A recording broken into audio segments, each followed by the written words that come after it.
La commune de la semaine. La commune de la semaine.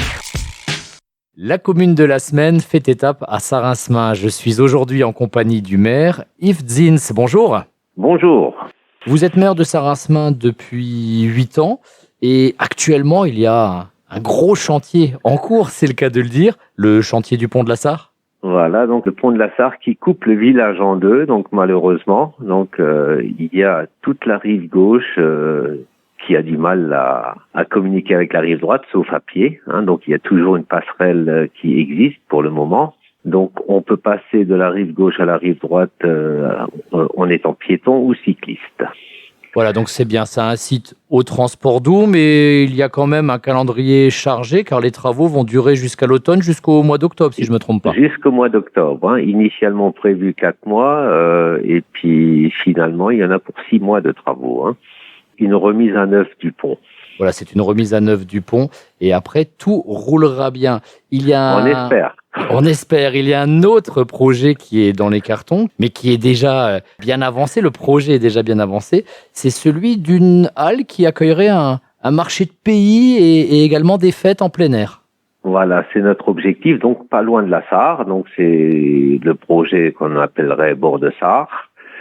Donc, il consiste à la création d'un espace couvert suffisamment grand pour faire des marchés, des animations, des apéros, tout ce qui est des rencontres l'été, donc des fêtes, etc.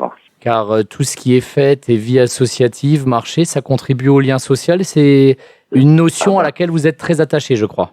Donc oui, donc on essaye de faire vivre le village tant bien que mal, puisque bon, on a eu 2 années difficiles où tout a été annulé, donc on essaye de remonter. Donc on avait toujours un grand marché au puce. On a le 14 juillet, on avait la fête de la Faille. Donc les différentes associations proposent également des animations, des marches, des sorties, etc. Donc c'est important pour le lien social. Et est-ce que quand on est des fois à quelques kilomètres de Sarreguemines, votre ville d'origine d'ailleurs, est-ce qu'il y a parfois le risque, entre guillemets, de se transformer en cité dortoir ? Je pense que c'est un gros risque. Déjà, si les gens ils viennent habiter à la campagne, c'est pour avoir les avantages de la campagne et avoir tout ce qu'il faut qu'on peut trouver en ville, quoi. C'est-à-dire juste à côté, à 4 kilomètres. Donc, c'est sûr que les événements, quand il y en a à Sarreguemines, on essaye de les décaler. On va pas faire une concurrence à la ville de Sarreguemines, c'est pas l'objectif. Mais quand on fait des fêtes, on essaie toujours de les faire quand il y en a pas dans la vallée, quoi. D'accord, donc il faut aussi se caler avec les voisins de Zétain ou de Vitras, ce genre de choses. C'est important, c'est important. Et même en ce qui concerne les centres aérés pour les enfants, on s'est mis d'accord dans la vallée, chacun en fait, et comme ça on peut échanger nos enfants, etc. Donc c'est un plus pour tout le monde, quoi. Sarin-Smain, c'est également un joli cadre de vie. On a parlé de la Sarre, bien évidemment, de la forêt du Grosswald, dont on a parlé lors du premier épisode avec Monsieur Schwartz, où il y a la villa gallo-romaine. Oui, Qu'est-ce qui vous plaît, vous, dans ce cadre-là ? Sarin-Smain est un village qui est entouré de forêts, donc quand vous venez de la zone industrielle, quand vous venez de Zétain, quand vous venez de Rémelfin, donc vous tombez quand même dans un espèce de petit îlot entouré, agréable, et vallonné en plus. On n'a pas, c'est un village où il y a du dénivelé. Et puis, donc le cadre est agréable et il y a des superbes balades à faire qui ont été mises en place par le club vosgien. Donc le dernier, c'était le parcours des bornes. Donc c'est vraiment des balades agréables et pour tout le monde. Il y en a pour tout le monde au niveau de la longueur des balades ou de la difficulté, quoi.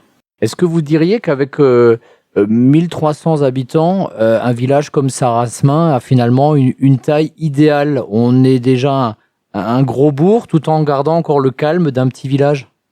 Oui, 1300, je pense que jusqu'à 1500 habitants, c'est encore la taille d'un village, quoi.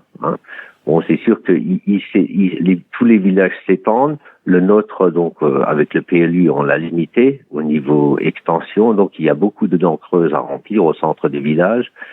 Et l'objectif, c'est pas de s'étendre plus qu'actuellement. D'accord, parce qu'il faut forcément aussi que tout suive au niveau infrastructure notamment. Et ça coûte très cher. Hein. Ah oui, parce que des projets, on peut en avoir, mais encore faut-il avoir les sous.